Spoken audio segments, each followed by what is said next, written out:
One thing that comes up sometimes, especially in Project 2, is a desire to model an adiabatic spray of water in a passive or free-running building.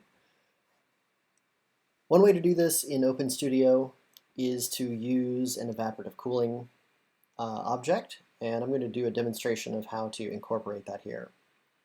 So I've got a very simple little cube volume here that we're going to model this on. No windows, just a vessel to put this system into and check its performance. I'm going to start out on the HVAC tab. On this, it'll take just a second for it to load. And I'm going to start by using one of the templates that I can create by clicking on the green plus button. I'm going to pick the packaged rooftop unit simply as a starting point, make it easy to set up my air loop. So it has some components I don't need. I don't need the DX cooling coil. I don't need the gas heating coil. So I'm just going to click on the X to delete those. And then under my library, I'm going to scroll down until I find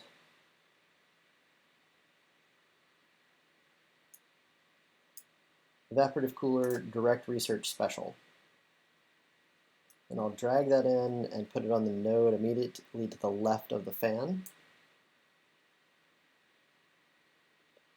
Then I can click on that object to inspect it and edit it. There are a variety of settings you could play around with here. I'm going to assume there's no recirculating pump because we're assuming this is a spray of water that we're not powering, or a source of water that we're not powering. I think we can leave most of these at the default, although we might want to adjust the air flow rate. So this is going to take some judgment in setting how this flow rate is generated.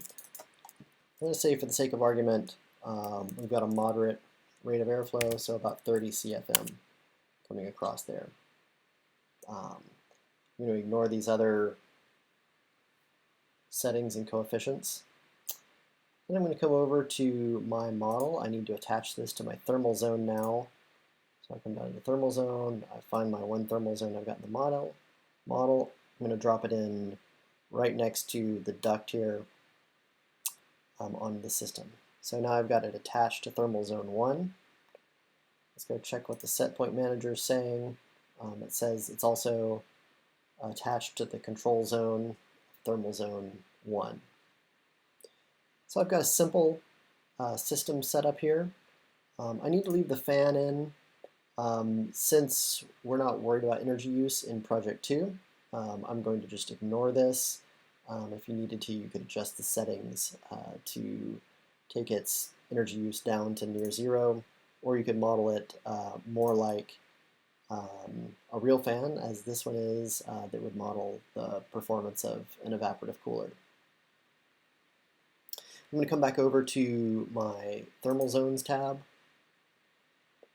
You can see that now I have the duct connected to the zone here. The air loop is named rooftop air conditioner, although I'm using it not for that purpose. That's okay. I could go in and rename that if I wanted to, but I'm not going to worry about that right now. Then I need to give it a cooling thermostat.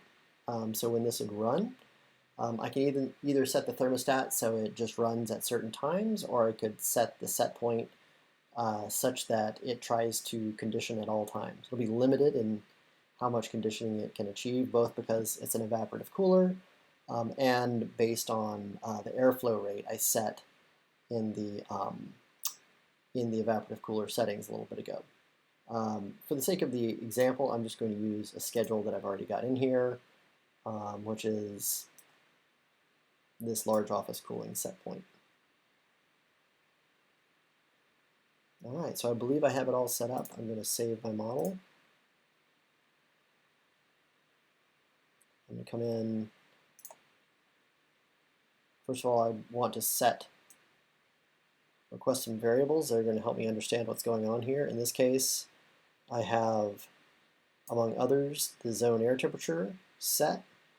It's going to report hourly. For project 2, you'd probably want to report at the time step. And also the zone air relative humidity will be the other key one here. You'd probably report it at the time step too, but because I'm comparing it to another model that you'll see in just a second, I'm going to leave that set to hourly for the moment. The other variables I need to worry about right now, so I'm going to run my simulation.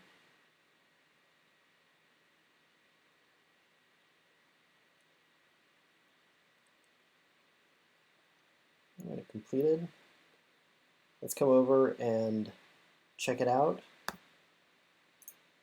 So already in DView, I have the same model without the evaporative cooler opened up, and we see the zone temperature up here on top, and we see the zone relative humidity down on the bottom.